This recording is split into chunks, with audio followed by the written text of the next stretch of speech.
Your so awesome flash challenges. I love them. I know you love them. I'm so competitive in that way. I watched you. I witnessed that side of Charlene. Yes. Paint, things going everywhere. And you're like, don't talk to me.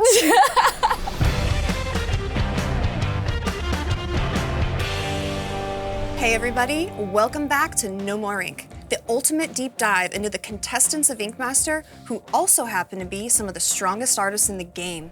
Today I'm joined by the lovely Charlene No. Hello. Hi. So good to see you. I know, so good to see you. That was a wild ride, huh? I felt like I was floating for a minute.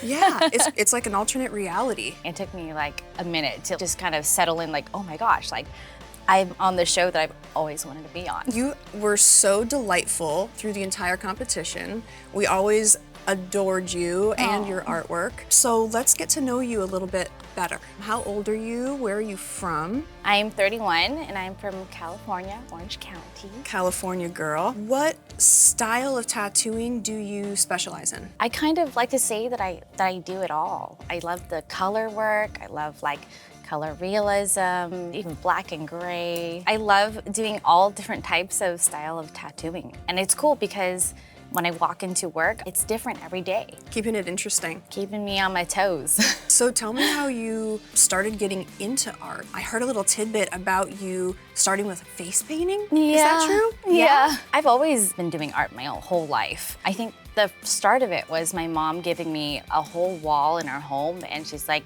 paint whatever you want. And I was 11 at the time. I got to express myself creatively and I had the space to do that, you know, and the support to do that. And from there, I think I grew the confidence, like, this is a way to express myself and I love it. And from there, I started face painting for charity and I would go to travel to different like hospitals and face paint for the kids. That's so amazing. And that like changed my life, honestly, because I'm like, I love making art, but I love making it for people. They smile, like they literally sit up at the end of it, you know, after their face paint, they're like so happy. It kind of transitioned to like body painting. I had to body paint at clubs when I was younger. Oh my God.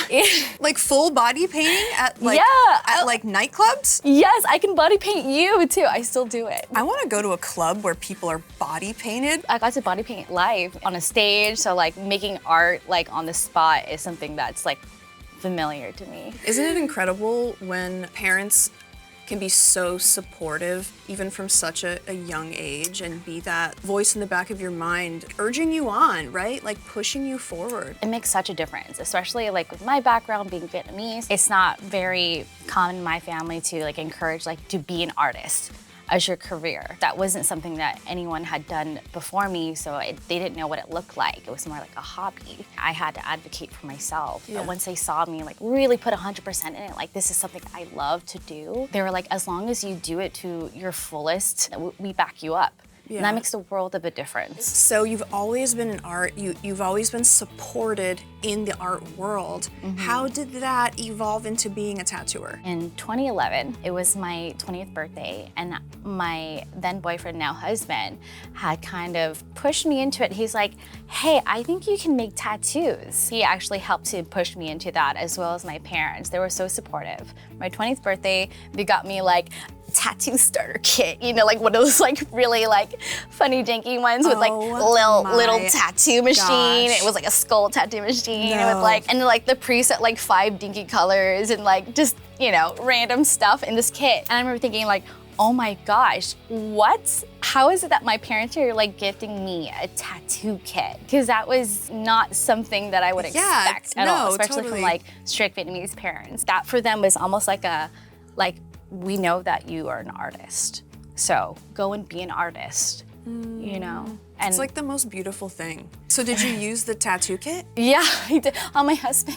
On your husband? Yeah, I made my very first tattoo on him, and it was such a like funny situation because he's like, make your first tattoo. And at first it was gonna be like this small, like Roman numeral 21. And then it just spiraled because we do that. We just egg each other on. So it was like, oh, why don't you do something that you love? You love roses. To this day, I made like 1,000,000 roses. I still love making them. I'm like, okay, yeah, we'll do a hand-sized rose for my very first tattoo. He's like, let's do it. blue and let's do it green. I'm like, yeah, let's stick an eyeball in the middle of it and make it weird. So I have this like palm-sized blue and green rose on his shoulder, and it took me like 8 hours. I cried a little bit during it because I got so nervous. How did you know what to do? Because you didn't do an apprenticeship or anything. I didn't. You just whipped out the tattoo kit and went YouTube for it. and like learning about just watching, you know, like my friends that would tattoo me, I would just watch. I think the reason why I didn't like approach an apprenticeship in the very beginning, because I am a self-taught tattoo artist, is because I was in a place where I didn't know if I could be successful as a tattoo artist. So to be this scholarly student who's like probably destined to do something else, you know, because I was always like so school-based, to be like a tattoo artist, that seemed like such a curveball. Like it felt, for my family at least. Yeah, it's risky. It's a risk. And I was like, I need to make this risk, because if not now, then when? Throughout the competition, so many of the tattoos that you did were so versatile all the way across the board. There's like, I don't know if there's anything you can't do. So I was thinking we could go through your portfolio and check out some of the tattoos that you did prior to competing. All right, let's dive in. So cute. It was such a special one from my canvas. She wanted this like really elaborate scene of her and her dad, because he had just passed away, and she wanted to like just memorialize him forever. I thought it'd be really cool to make it in like a tiny portrait. So I've never had done that before. And doing this, I was like, oh my gosh, I can get into detail. That thing was like this big. Teeny tiny. She had a tiny form. It's like all with a 3-liner. I can't believe you're self-taught. You're like, yeah, I'm just gonna teach myself how to do this. You know, it's like some people tattoo for like 25 years trying to figure out how to get to that. That's crazy. I just like to try new things, you know, like you don't know until you try. When somebody asks me, hey, can you do this? And I really think about it, like, do I have the artistic skill to pull that off? And I think, well, yes. I guess it's like little micro portraits. I've been into micro portraits lately. I feel like this is a side of you that we didn't even get to see during our season. That's crazy. It's like a whole nother category. I appreciate it. It healed really beautifully too. Good. So it was cool to see like all those little details turn out. Like there's even in the far distance like 2 other little people. I know, I see them. They're like the tiniest. With the water ripples in the background reflecting all, it's crazy. These type of things, they take a long time. They take forever. This one took me 4 hours to do. Yeah. It would probably take me 6. Yeah, it takes time. I'm slow. It's also like in color, so I'm like pulling all these blades of grass and like literally making every little tiny stroke and detail. Wow. And I love putting detail into my work. You know that now. Sometimes I put like, it seems like too much, but that's something that in my work that a lot of my clients love, is like the details. And I always say like love is in the details. Absolutely. Let's check out the next one. All right. So pretty. Thank you. Dude, my eye immediately went to the bottom left, that beautiful like watercolory purple branch with the little dewy droplets. That color play is so beautiful, but I couldn't stop myself from just staring at that. Oh, thank This you. is a beautiful tattoo. I made this for a tattoo convention, and I wanted to put myself out there to like really try to get like tattoo of the day. And I didn't quite get it, but it was something that was so cool to do in such like a short amount of time. I remember finishing this in about like 7 hours. I'm a lot faster now, you know, but I just love being able to like freehand the watercolor and like have people watch that live. So I'm very much used to like the pressure of like other eyes. So that really helped out in this competition. Yeah, freehanding for you, I mean, you got all that experience when you were doing the body painting. It's true, right? Yeah, because they'll request something and then you have to think creatively on the spot. There's no like, give me 2 hours while I draw this up for you and draft this up for you. It's like, no, you have to think quickly. For me, I had a lot of practice with that. That's so cool. Thank All right, you. let's look at another one.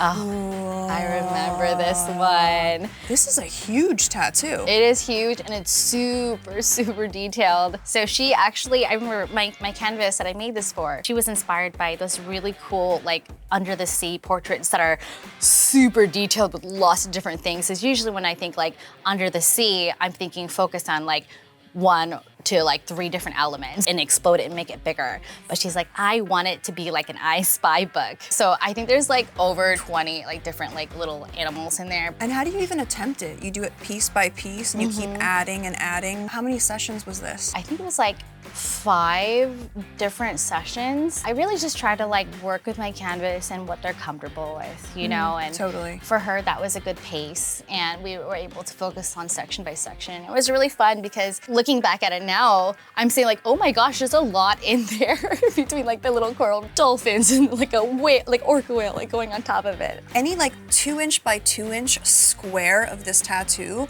if you were to zoom in on just like one little section, there's so much intricacy. That's so cool. Thank you. Wow. So Charlene, every single round of this competition, every year, artists come in and they have a strategy and a plan, and there's ways you play the game and alliances go on. And this year we threw teams into it and coaches. Yeah. So did you have any alliances through this competition? And just tell me a little bit about your strategy in playing the game. For me, I definitely kind of came into my strategy like as I was in the game, and the biggest move for me strategically was choosing my team. I'm gonna have to go with Team DJ. Whoa. If it wasn't about like winning, I would have chosen to have you be my coach. But because I knew that already that there were certain artists in the competition that were going to be with Team DJ that I know would want to take me out, because I felt like I had done such a strong first tattoo that already they were kind of like, you know, Charlene in this game. And I was like, ooh, maybe I shouldn't have gone so hard in the very first, you know, challenge. But I knew that that was happening on the talk amongst them. So I was like, I have to go with DJ because I need to sit myself in the middle of my like biggest competitors, you know, so that they couldn't shoot for me if I was on their team. And that was something I think that like everybody was shocked by, because they know that like I was so inclined to you. So everyone's like, what? She's not gonna choose like Team Ryan? I'm like, I know, right? I have to. But I kept that so quiet. And I think that's when competitors like Bobby and John realized like, she's here to play. That's like the most brilliant strategy I've heard in a long time when it comes to like Ink Master alliances. Keep your friends close and your enemies closer. Exactly that. You eventually got pulled from Team DJ. The teams were totally switched up. Everything was thrown in the mix. And you and Freddie landed in Team Nico. You competed in your very first Flash Challenge together, you and Freddie as a team, and you crushed. I mean, you abominated that challenge. So going into the tattoo, you guys had the skull pick and everything. Were you coming into it pretty confident because of that major success you had in the Flash Challenge? So initially, it was a big like conundrum because we had the power, and Freddie and I really wanted to do the horse piece. And we were back there discussing for a while like who's gonna have it. And I remember he had asked like, oh man, like I really want this one. And for me, being like on a new team with him, if I had like the weakness, it would be just, I naturally want to help other people. So when it came to that like split decision, because that happened so fast, it was very natural for me to be like, you have it, because I know that I can take on this skeleton. You know, things rolled out the way that they did, and I don't regret it though, because I'm happy that, you know, I made decisions with my heart in that moment. Let's get into this Western tattoo. Yes. With this tattoo, I specifically remember coming over to you like midway through. Yeah. And you always played this trick on us where you would scare the out of us that you weren't gonna finish your tattoo. The process is different. And then we would blink for a second and the tattoo would be done and it would be beautiful. Coming over to you halfway through this Western tattoo, I remember thinking to myself, oh my God, she might not finish. Holy she might not finish. And then I was like, nope, I am not falling for that again. Yeah. Like, I know your tricks. I know you're gonna finish. And I definitely had planned like, oh, I got this in the bag. Yeah. You know, and it was one of those things where I had learned also throughout the competition about like really pacing myself. So I had made sure that I had time to finish certain things. But you know, given certain circumstances, I wasn't able to. But I know that like, we both did the best that we could. Looking back at that challenge and at that Western tattoo, what do you think you would have or could have done differently that would have given you maybe a different outcome? Honestly, I'm still super proud of that piece. She's so happy with it. And I know that she wanted certain elements in there, and I was so happy that I was able to design something that was everything that she had asked for. And it made a lot of sense to me to do it that way because it was something that was a tribute to her dad. So for me, I was like, I have to make this tattoo, like competition aside, I want to make this for her, you know, that she's going to be so happy with. And I think initially what I should have done was probably think about the other tattoos that she's had, and they were quite small.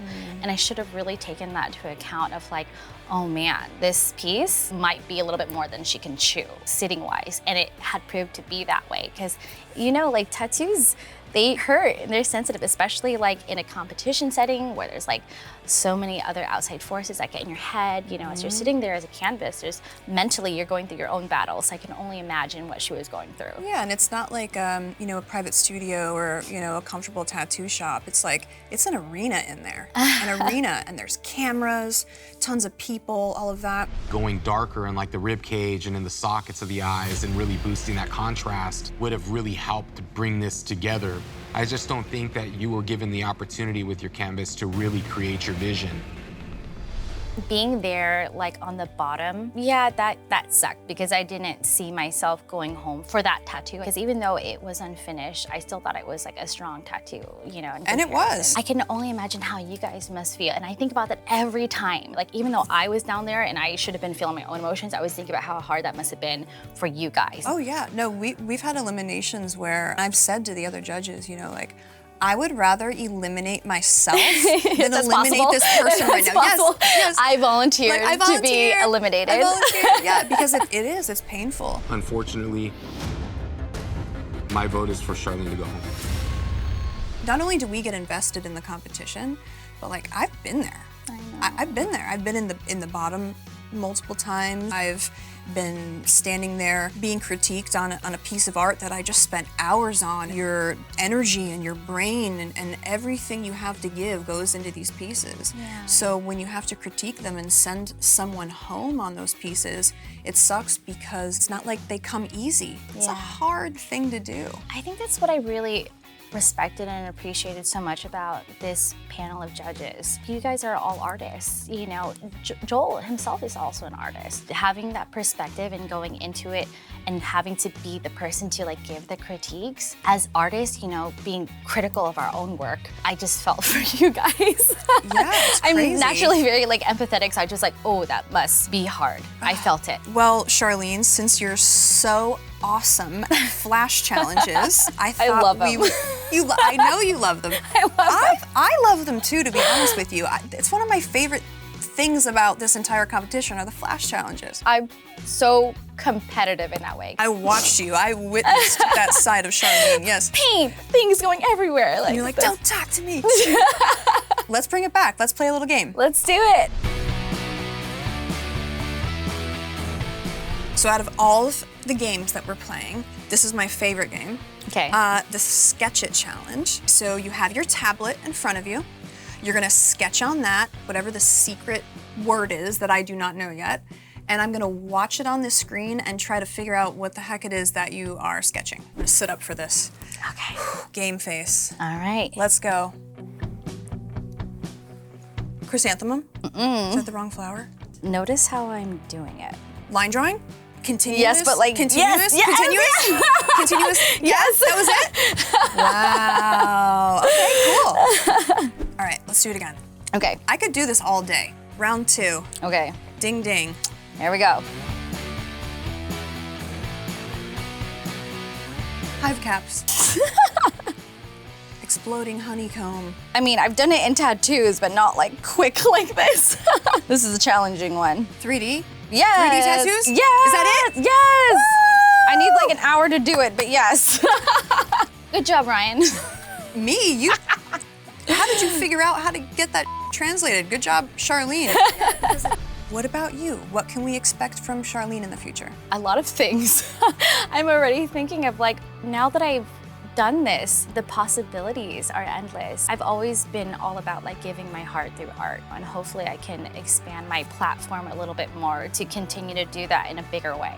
Yeah. But I think I gained a lot of confidence from this competition, because initially coming on, I was thinking, oh man, these artists are so good. I really don't know how this is gonna pan out. And then I think after the first challenge was when I was like, this is a big pond, you know, with big fish in there, and I felt like a small fish. Because I think that when you look at everybody's like social media, and it's hard to not compare yourself, because I really try not to, but I felt like I was an underdog in the sense where I had like, you know, a smaller amount of following, so I like account that too, and I'm like, I don't know how I'm gonna fare here.